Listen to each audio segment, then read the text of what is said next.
Olá, boa noite. Hoje o ND fala sobre o Porto de Santos, possíveis privatizações. Quem ganha com isso? O que pensam os governos estaduais e federais? E sobre este assunto eu converso hoje com o CEO da Ergos Group, Maxwell Rodrigues. Boa noite, Maxwell, bem-vindo. Boa noite, Roberta. É sempre um prazer estar aqui. Toda vez que você convida, não é um convite, é uma convocação e a gente tem o maior prazer de estar aqui para levar, principalmente para essa tua audiência qualificada, todos os esclarecimentos em relação à maior joia que nós temos na nossa região, que é o Porto de Santos. Entender um pouquinho o que está acontecendo então com o Porto de Santos, Maxwell? A gente escuta muito falar sobre a privatização do Porto, possíveis privatizações, né? O governo federal afirma que não. O governador diz que sim, que pode ser privatizado, vai ser privatizado. Como é que está essa história? Roberta, é importante essa tua colocação, porque na verdade essa questão da privatização no país virou uma agenda, né? Não só no segmento portuário, mas em outros segmentos também. Primeiro a gente precisa entender que o porto ele é estratégico para o nosso país. E tudo aquilo que é estratégico, ele deve ficar sim na federação, ele deve ficar no executivo. É o papel do executivo. A gente teve uma confusão muito grande de papéis no nosso país, onde o próprio legislativo estava fazendo funções do executivo e em virtude do executivo não está fazendo o papel dele. Me parece que esse novo governo ele vem desenvolvendo uma nova função, uma função de planejamento. E toda vez quando a gente fala em estratégia, evidentemente, nós temos que contar com a iniciativa privada. E me parece que o governo federal tenta fazer um planejamento neste sentido. O que o governo estadual vem fazendo hoje, Roberta, na verdade, é pegar uma carona nessa agenda do governo federal de privatizações e vem anunciando algo que, no meu entendimento, não é algo plausível de se fazer. Por exemplo, a privatização do Porto de Santos sem a anuência do governo federal. O governo federal tem que dar essa anuência. Seria impossível, então, o governo federal se posicionar contra a privatização e o governo estadual a favor? Indiscutivelmente, é uma posição política, né? O que a gente percebe que foi feito pelo Dória mais recentemente, favorável à questão da privatização, é um posicionamento político. E mais uma preocupação que a gente tem. O nosso país está sem projeto, Roberto. Faz muito tempo, em virtude da crise econômica, que nós não temos projetos, seja no segmento portuário ou outros em segmentos. Os projetos hoje que são desenvolvidos são projetos que foram elaborados lá em meados de 2013, 2014. Toda vez quando você tem um projeto, ele demanda tempo para se fazer. Então, toda vez quando se fala em privatização, principalmente na área portuária, o que nós precisamos são de projetos, nós precisamos de propostas concretas. Quando a gente fala em privatização, todos os portos do Brasil, salvo o Porto de Vitória, Roberta, tem um passivo muito grande. E esse passivo precisa ser tratado pelo governo federal. De que maneira esse passivo vai ser tratado para que você possa atrair os investidores? Não é possível, eu não consigo entender que um investidor ele vá fazer investimentos em algo que dá prejuízo. Sim. Isso não faz o menor sentido, não tem aderência. Então, esse projeto, esse planejamento, ele precisa ser melhor estruturado para que aí sim você leve isso para o mercado de investimentos. Do seu ponto de vista, Maxwell, você acha que seria algo interessante privatizar o Porto de Santos? A gente fala nessa questão da privatização, e aí você pontuou essa questão do Estado, da federação. O que é bom para o país, e são modelos que nós conhecemos em outros países do mundo, é que a gente faça a estadualização dos portos. Isso é importante a gente fazer. Ou seja, você dá para o Estado a autonomia de gestão dos portos com a participação da iniciativa privada. Isso é muito importante, dá muita celeridade ao processo. Todos os investimentos hoje nos portos do Brasil, eles dependem da federação, que está lá em Brasília, Roberta, né? Que na muito verdade distante, não né? vivem o dia a dia dos portos no Brasil. Hoje, o Porto de Santos ele tem um DNA. Quando a gente fala do porto lá de Vila do Conde, ele tem um outro DNA e eles têm necessidades diferentes. Você precisa ter uma gestão muito mais próxima e célere para que você possa evoluir, principalmente em tudo aquilo que é importante para os portos do Brasil. Um deles é a questão da infraestrutura. A gente tem muito problema de infraestrutura. E projetos de infraestrutura para acesso, por exemplo, dos portos, a gente pode falar de dragagem, acesso terrestre, são projetos complexos, não são projetos que você faz do dia para a noite, até em virtude da Lei 8666 que a gente tem de contratação, né? Então, se ele não for muito bem estruturado e elaborado, dificilmente esses projetos ou ideias, Roberto, saiam do papel. Agora, numa possível privatização, como é que ficaria, de repente, a situação dos caminhoneiros que trabalham no porto de forma autônoma? Quando a gente fala na questão da privatização especificamente, é evidente que ela gera impactos, mas toda vez quando a gente fala em privatização e quando você vem com a iniciativa privada, evidentemente a iniciativa privada ela visa lucro, e quando você fala em lucro, você fala em produtividade. No meu entendimento, principalmente para esses caminhoneiros autônomos, como você pontuou, Roberta, vai contribuir vertiginosamente. Eu posso dar um exemplo muito claro hoje. Quando você tem um gargalo logístico, um caminhoneiro autônomo, ele deve fazer no máximo 1 ou 2 viagens, como a gente chama, né, de levar carga ou trazer carga. Se você não tem um problema logístico e você tem a solução desta infraestrutura, você vai proporcionar a esse caminhoneiro que ele faça 4, 5, 6 viagens, ou seja, você vai aumentar a produção destes caminhoneiros. E é o que a gente precisa dentro do nosso país. A gente precisa aumentar muito mais a produção do que necessariamente os benefícios, como foram aumentados nos últimos 20 anos, e a gente sabe disso. Tem que dar uma dosada, né, nessa balança. Sem sombra de dúvida. Eu costumo dizer que você tem um lado socialista e você tem um lado capitalista, né? O socialista é a mãe, o capitalista é o pai. Você precisa ser educado pelos dois, não entender nem tanto para um, nem tanto para o outro. Quando você tem o fiel da balança, você tem o equilíbrio e aí você tem a prosperidade do mercado. Falar um pouquinho sobre a questão da ferrovia. Uma medida do governo federal seria fechar a Valec, né, estatal responsável pela construção das ferrovias. Depois de tudo que a gente vivenciou na questão da greve dos caminhoneiros, uma alternativa seria essa questão das ferrovias. Não, a gente não está indo na contramão, será, do que se esperava? Roberta, é bastante preocupante, mas nós percebemos também que todos os investimentos que são feitos pelo governo, eles não têm um processo de continuidade, né? O governo, por si só, e esse modelo político adotado há muito tempo dentro do nosso país, se preocupa muito na relação do investimento e não se preocupa com a relação do custeio. Então, assim, a gente constrói ferrovia, a ferrovia fica pronta e a gente não consegue operar porque não tem verba para o custeio.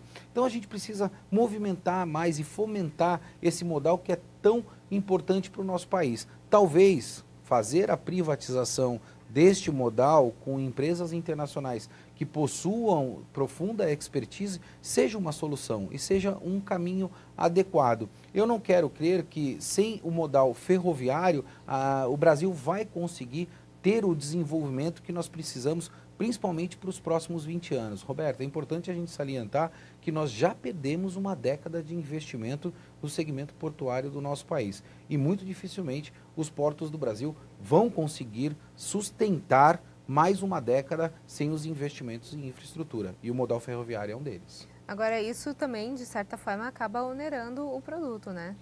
Indiscutível, você foi muito feliz na tua colocação. Todos esses gargalos que nós temos, essas deficiências, geram aquele custo Brasil que a gente fala e deixa de que faça com que o nosso país seja competitivo, né? Toda vez quando a gente vai para o mercado internacional, e o mercado internacional é um mercado globalizado, em virtude hoje da velocidade de informação que a gente tem, você hoje no Japão consegue ter a velocidade da informação imediata, just in time, como a gente fala. E se você não é veloz e você não é competitivo com um custo que não seja atrativo, você fica fora do mercado. Isso acontece na nossa vida pessoal, acontece no comércio aqui da esquina e globalmente falando numa proporção muito maior. Esta questão do custo Brasil é algo que necessariamente precisa ser resolvido, senão nós deixaremos de ser competitivo.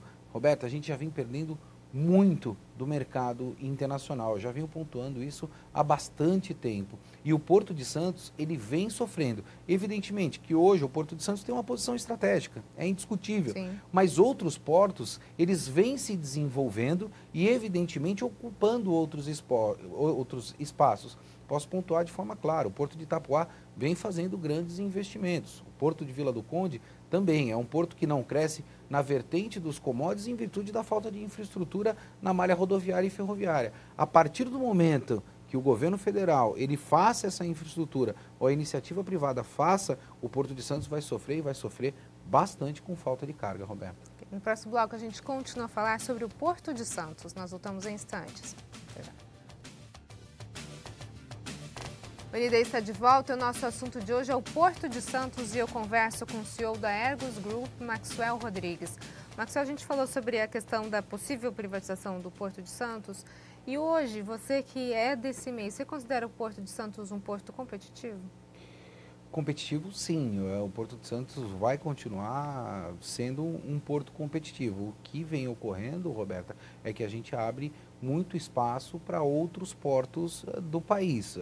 Pensando de uma forma regionalizada, e aí eu preciso ser bairrista por ser da nossa região, nós temos que defender o Porto de Santos, porque o Porto de Santos hoje é o que fomenta toda a nossa região metropolitana e nós precisamos ser cada vez mais competitivos. O que a gente precisa entender é qual é o DNA dos portos do Brasil, né? Hoje o Porto de Santos, qual é o DNA efetivo dele? Ele é um corredor de exportação ou ele necessariamente vai fazer com que a questão não só dos commodities, mas também de produtos com valor agregado venham a transitar pelo Porto de Santos. Então, existe esta confusão bastante grande hoje. Então, a gente precisa ter políticas públicas que venham a incentivar a industrialização. Isso a gente não faz ainda. A gente fomenta muito a questão do commodities. Apesar do Brasil ser um país que alimenta o mundo, nós temos também que potencializar a industrialização da nossa região. Percebe, Roberto? A gente vê uma falta muito grande de indústrias aqui na nossa região metropolitana.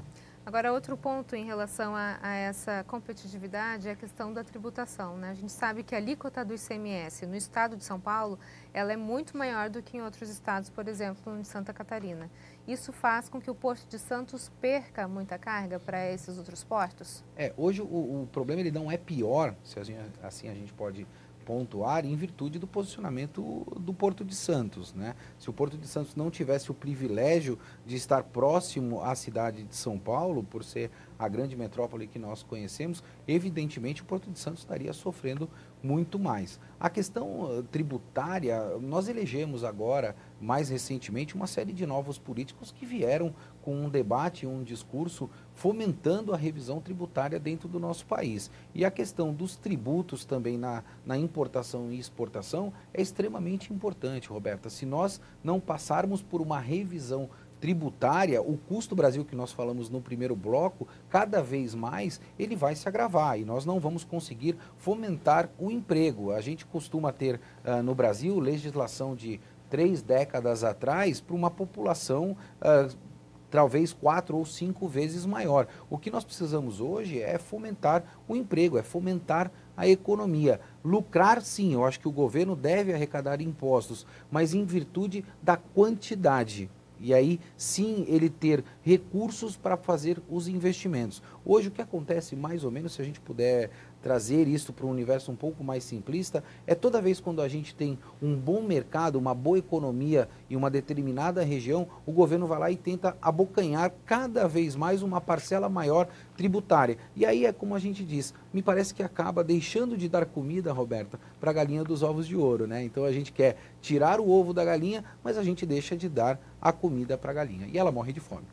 Isso é um grande problema. Falar um pouquinho sobre a questão dos smart ships. São os chamados navios inteligentes, né? Essa é a tendência no mundo agora, é isso? Evidentemente, os navios hoje, não só navios, mas a gente percebe que tecnologia é algo que vem sendo desenvolvido no mundo todo, setores, né? Em todos os setores. Isso não é diferente na navegação. Então, esses navios hoje não tripulados, e aí tem uma grande confusão nesse sentido, né? Quando fala não tripulado, parece que esse navio ele vai andar sem ter ninguém a bordo desse navio, lá, né? Como se fosse única e exclusivamente um robô.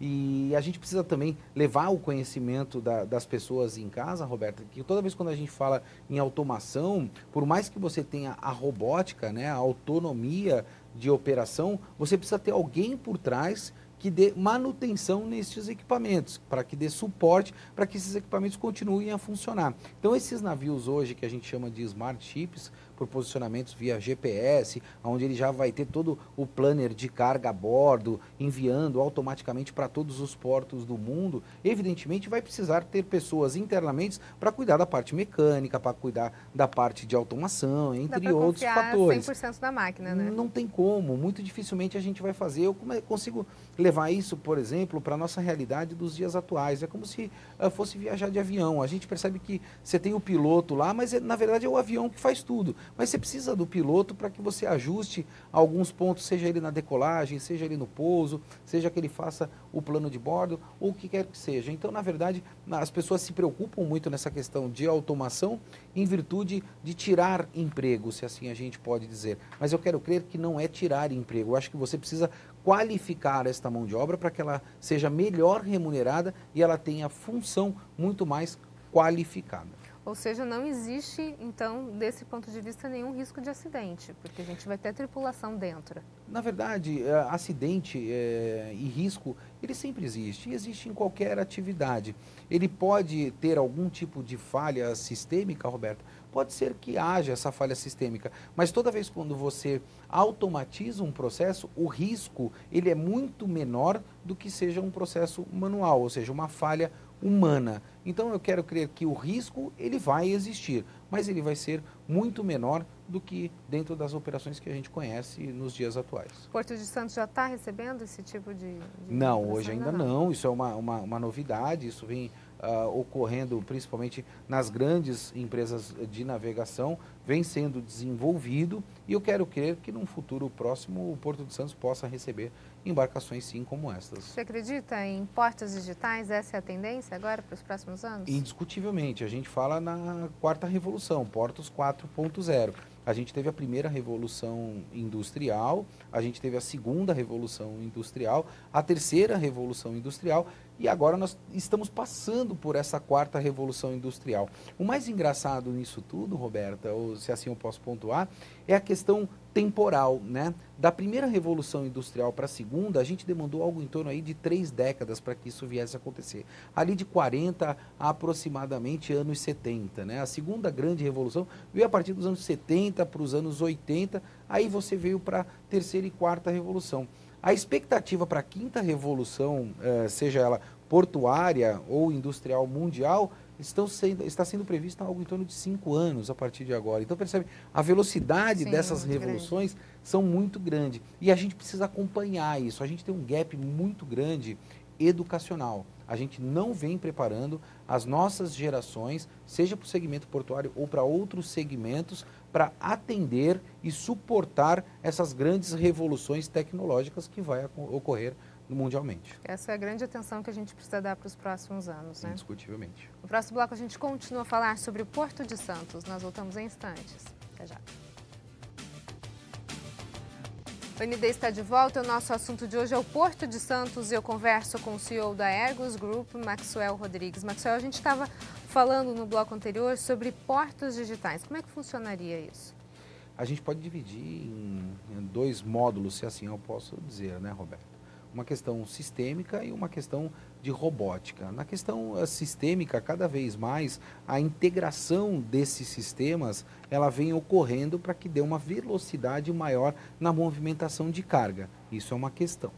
No outro módulo que a gente dividiu, é a questão de robótica. O que é robótica? É a operação dos equipamentos de forma autônoma. Então a gente vai começar a ver transtainers, caminhões, empilhadeiras operando dentro dos terminais de forma autônoma, ou seja, sem ninguém estar dentro desses equipamentos. E aí eu faço um recorte.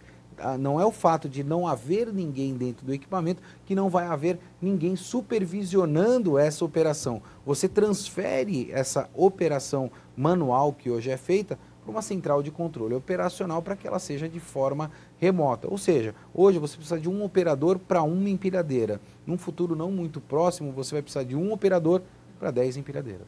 Ou seja, de certa forma, as vagas serão muito reduzidas, vagas de emprego, né? Na verdade, sim e não. A gente pode pontuar desta maneira. Quando a gente faz essa colocação matemática, dá a impressão de que a gente vai diminuir os postos de trabalho, o que não é uma verdade absoluta, porque toda vez quando você tem a integração de sistemas, toda vez que você tem a robotização, você precisa de mão de obra para poder dar manutenção nesses equipamentos para que eles consigam dar a continuidade no trabalho de forma autônoma. Ele não pode parar. E aí você vai ter, sim, Roberta, a qualificação dessa mão de obra. Essa é a grande diferença. Ao invés de você estar ali num sol, como a gente vem acompanhando agora, de 40 graus, dentro de um terminal, operando um determinado equipamento, você vai estar numa sala com ar-condicionado, cuidando do sistema daquele equipamento, cuidando da manutenção daquele equipamento, da gestão daquele equipamento ou outros fatores que possam contribuir com a operação. Aí a gente vai esbarrar no problema da capacitação que a gente tem hoje, né? Indiscutivelmente. E volto a frisar, isso é uma grande preocupação. A gente tem aí um volume muito grande de universidades no nosso país e eu queria usar a audiência do teu programa até para fazer esta colocação, Roberta. E nós não percebemos, principalmente as faculdades, as universidades hoje, com a preocupação de formar estes profissionais para o segmento portuário com foco em tecnologia. A gente percebe a formação com foco em logística. E aí você está me perguntando, Maxwell, portos 4.0, né? Portos inteligentes, navios inteligentes, cadê essa mão de obra que vai tratar e operar esses equipamentos? Então, o momento não é quando toda essa tecnologia chegar, porque nós não estaremos preparados. Eu acho que o momento é agora de preparar esta mão de obra para quando essa tecnologia chegar no nosso país. Por conta de tudo isso que você está falando, você acha que o Porto de Santos é um porto obsoleto, se a gente for comparar com outros portos internacionais e até nacionais?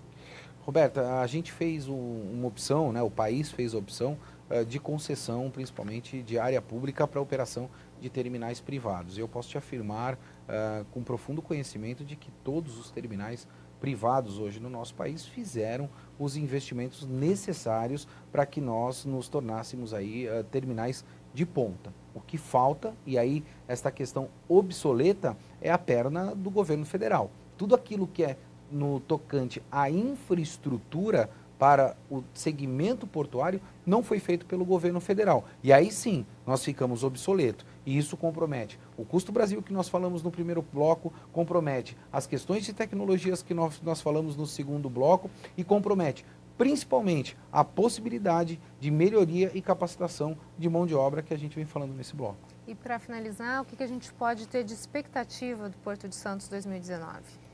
Roberta, eu acho que você usou, você usou a palavra correta, né? E eu gosto muito de falar de alinhamento de expectativa, né? E no Brasil a gente é um pouco assim. A gente elegeu agora uma série de novos políticos e a expectativa da população ela é muito alta e do segmento portuário não é diferente. Mas nós precisamos ter o entendimento, fazer o alinhamento dessa expectativa. Nós não temos projetos, Roberta. Existe uma deficiência muito grande de projetos no nosso país. Esse ano de 2019, se você perguntar qual é a minha expectativa, é um ano que a gente vai ter a possibilidade de desenvolver muitos projetos. Eu acho que as empresas estarão abertas e disponíveis para desenvolver projeto e eu espero, honestamente, que a agenda do governo também seja para desenvolver bons projetos. A gente começa a perceber promessas políticas que não são projetos efetivos. Por quê? Porque não tem projeto. Para 2019, temos que fazer bons projetos, para que a partir de 2020 a gente comece a colocar esses projetos em práticas, Roberto. Então, Maxwell, muito obrigada pela sua participação, pelas suas informações. É sempre um prazer estar aqui, estou à disposição, como disse inicialmente. O teu convite é uma convocação. O ND fica por aqui, uma ótima noite para você. Fique agora com o Jornal da Band. Até mais.